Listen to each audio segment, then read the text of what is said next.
Vozes de Cotia. Vozes de Cotia. Vozes de Cotia. Tá parado, ninguém anda pra frente, ninguém olha pro lado, ninguém se sente gente. Aprisionados nessa dor extrema, se a vida fosse filme, solidão seria o tema. O mundo te algema para que você não sinta, para que sua alma de paz seja faminta. Alegria sendo extinta, jovem que não chega aos 30, compor sobre a dor, pra caneta falta tinta. Falta confiança, falta foco, falta virtude. Falta confiança em Deus que está na plenitude. Então não fique aí parado, tome atitude, pois para tudo mudar é necessário que você mude. Então me escute, não aperte o mute. A vida já é curta, então não a encurte. A estrada é livre para trafegarmos, mas o sinal só abre quando nos amarmos.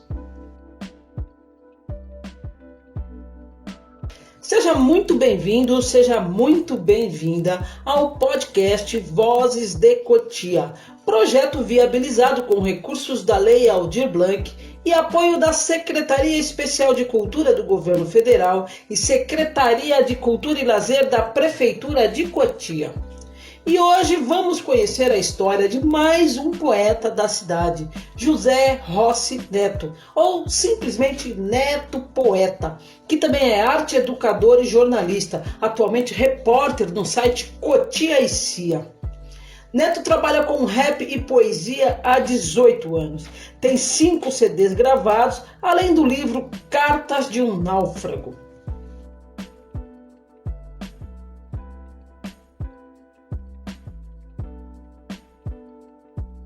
Desde 2014, Neto desenvolve atividades com arte dentro de escolas, projetos sociais, ONGs, abrigos e fundações casas.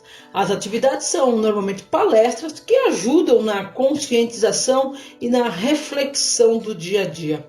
Atualmente, Neto desenvolve seu novo projeto, que é um livro-reportagem sobre dependência química.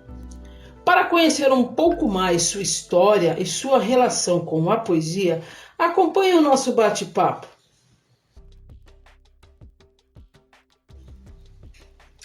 Neto Poeta, seja muito bem-vindo ao Vozes de Cotia e desde já muito obrigada por sua participação. Para a gente começar a conversa, o que é ser poeta para você? Bom, ser poeta para mim é uma missão, mas uma missão com uma carga de responsabilidade muito grande, né? Porque a gente sabe que as palavras têm poder, né? As palavras têm poder de transformação, mas a gente tem que ver, refletir que transformação que a gente quer causar, né? Que transformação que a gente quer, que a gente almeja para as pessoas, para a sociedade, para o mundo, para aqueles que estão nos ouvindo. Então a gente tem que levar com muita seriedade essa missão de ser poeta, né? De transmitir os sentimentos através das palavras, porque do outro lado, quem está nos lendo, nos ouvindo, às vezes é uma pessoa que está vulnerável, uma pessoa que está desnutrida de sentimentos. Então a gente tem que observar assim, de que maneira que as minhas palavras, as minhas poesias, os meus textos, né, eles podem, de que maneira pode contribuir para as pessoas, contribuir. Né? A poesia ela vem nesse sentido de contribuir, de conscientizar, de auxiliar. Pelo menos as poesias que eu trabalho são poesias que trabalham o sentimento, né? Então eu tenho que ter esse cuidado, né? Ao transmitir um sentimento para alguém. E como surgiu a poesia na sua vida? Em que momento ela se misturou com o rap? Então, na verdade, eu comecei a fazer rap. Eu tinha mais ou menos 15 anos, de 14 para 15, eu comecei a fazer rap dentro da igreja, de uma igreja evangélica. Após o culto, eu, meus amigos, né, que participavam, a gente ensaiava nessa igreja e tudo mais. Até então eu encarava aquilo como uma música mesmo, né? Não tinha essa noção de que eu podia usar a poesia apenas, né? Sem ser ela dentro do gênero musical, né? A gente não tinha essa noção. Foi depois de um tempo, né, que a gente vai aprendendo que eu consegui separar a poesia da música, né? Eu costumo dizer, quando a gente tira a roupa da música e fica ela nua, né? Ela fica só a letra, só a mensagem. E aí, quando foi em 2015, mais ou menos, né? 2015, final de 2014, para ser mais correto, foi quando eu comecei a trabalhar com a poesia, né? Com rap também, trabalhando paralelamente, mas em algumas atividades, dentro de oficinas, principalmente, de escola, projetos sociais, eu comecei a trabalhar com a poesia, com o texto da música, né? E ali foi onde eu percebi que a mensagem ficava mais pura, ficava mais compreensível, porque a gente tirava toda, né, a estrutura dos instrumentos e tudo mais. E aí foi onde eu comecei a inserir a poesia dentro dos meus trabalhos, né? Em que momento que a poesia se misturou ao rap? Na verdade, então, eu trabalhei com as duas vertentes, né?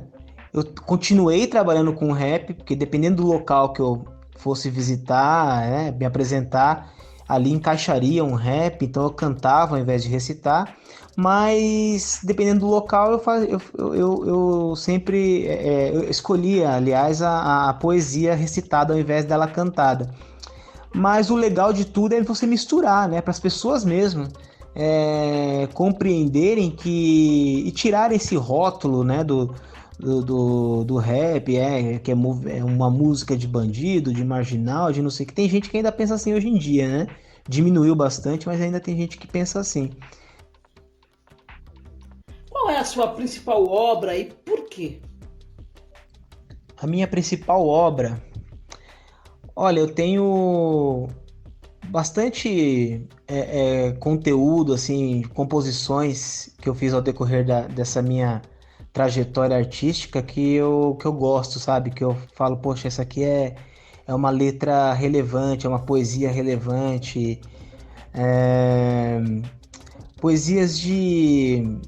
Eu não gosto do termo autoajuda, sabe?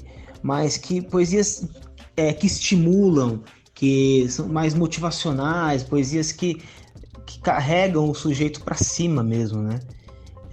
Que dão aquele up na pessoa. Então eu considero essas obras, esses conteúdos como os principais para mim. Agora, falando como um todo, falando de obra física, né? Eu tenho o meu livro Cartas de um Náufrago, que eu lancei em 2017, né? 2018. E nele eu reuni as minhas principais poesias até aquele ano, né? Eu fiz uma junção aí, né, de poemas que eu escrevi no decorrer dessa minha trajetória, peneirei, né, filtrei e coloquei tudo no livro.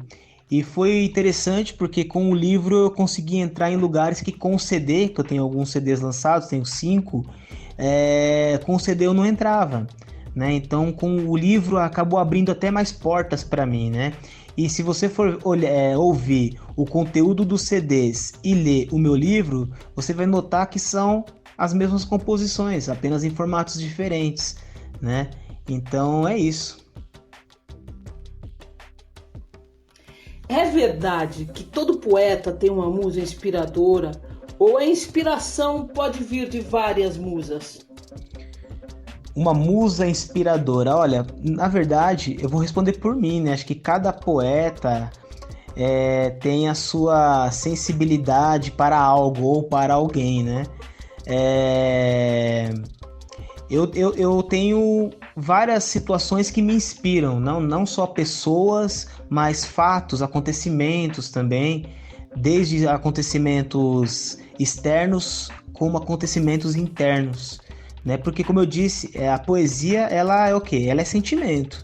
Ela é sentimento. Então, pessoas inspiram? Sim, porque pessoas mexem com o seu sentimento. Então acaba transformando isso, concretizando isso em palavras, em poesias, em textos, né? Em músicas, enfim, em obra literária. Então, assim, mas não só pessoas, né? Mas situações, lugares que a gente conhece, ou de repente que é algo que está dentro da gente mesmo. Tem muita coisa que nasce de dentro, né? Então é um leque, né? Se a gente for olhar, que traz inspirações para a gente escrever. Falando por mim, né? Então, pessoas me inspiraram já? Me inspiram? Sim, né? Pessoas, sejam elas da família, ou de um relacionamento, ou de amizade. Pessoas inspiram a gente, né? Como é que você cria as suas poesias? Existe um planejamento ou elas simplesmente brotam? Então, as poesias brotam, né? Eu nunca, em toda a minha vida aí, eu nunca planejei, hoje às 5:30 da tarde eu vou escrever uma poesia. Não, nunca, não acontece assim. A poesia, ela nasce, né? Ela nasce de, assim, você às vezes não está preparado para o nascimento dela. É curioso isso. Por isso que é sempre bom andar com um celularzinho, um bloquinho de nota, para se as ideias surgirem, você vai anotando, né? Mas normalmente, eu falo por mim, as poesias nascem no silêncio. Silêncio externo e silêncio interno, né? Quando a gente silencia mesmo, porque as poesias, sentimento, como eu já disse, e sentimento, a gente não consegue ouvir o sentimento num lugar agitado, barulhento, ou dentro de você mesmo. Se estiver muito agitado, muito barulhento dentro de você, você não consegue ouvir a sutileza dos seus sentimentos, aquilo que pode ser concretizado em poemas, né? Então é importante o silêncio. Eu tenho um pouco de dificuldade nesse sentido. Eu confesso que eu preciso dos dois silêncios, né? Do de fora e do de dentro, para poder escrever. Mas o silêncio interior, o seu próprio silêncio, ele é principal. Ele é o principal, né? Então é assim. Então a poesia, ela surge naturalmente, né? Ela não existe uma, pelo menos eu, Neto, não existe uma programação para escrever. Ô Neto, agora pra gente encerrar, o rap é sempre muito marginalizado, sobretudo pelo fato de alguns autores em suas obras fazerem culto às drogas, às armas, abusos sexuais. Embora suas letras sejam com um outro foco, como é que você lida com esse preconceito ao rap? O preconceito com o rap, ele existiu bastante, eu vou falar, quando eu comecei, né, início dos anos 2000, mas desde os anos 90, assim, final dos anos 80, quando o movimento chega no Brasil, né, especificamente em São Paulo, ele veio carregado de estereótipos, né? As pessoas tratavam muito o movimento, não o rap, música apenas, mas o movimento hip hop, que é formado pela dança, pelo grafite, enfim, pela discotecagem. Tudo isso era visto, né, como um movimento marginal, no sentido no sentido pejorativo da palavra, né? Então era muito perseguido pelas forças armadas do Estado, né? Era muito perseguido pela elite. Então foi um movimento muito tratado com muito preconceito, ainda mais por ser feito, né?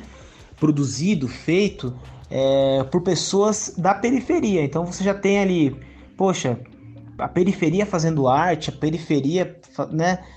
Então as pessoas tinham aquele olhar, poxa, aquele cara lá, meu, falando de crime, mas o sujeito dentro da música fala o que ele vive, não vai falar de algo que ele não... Porque o rap, ele é muito ligado à realidade, né? Tanto é que na sigla RAP muitos falam, né? Realidade através das palavras. Então a gente tinha muito disso. Hoje em dia mudou um pouco o formato do rap, mas no início o rap era muito feito no estilo crônica, né? do dia a dia ali mesmo. Então tanto é que a gente se identificava, poxa, eu comecei a cantar rap porque eu ouvia Racionais e muitas vezes nos versos das músicas dos Racionais eu me via, pô, falei, poxa, mas o cara tá cantando algo que eu vivencio aqui na minha vila, aqui dentro do meu bairro, dentro da minha quebrada, entendeu? Então eu falo, poxa, mas se ele tá cantando algo que eu vivo, por que eu também não posso cantar o que eu vivo, né?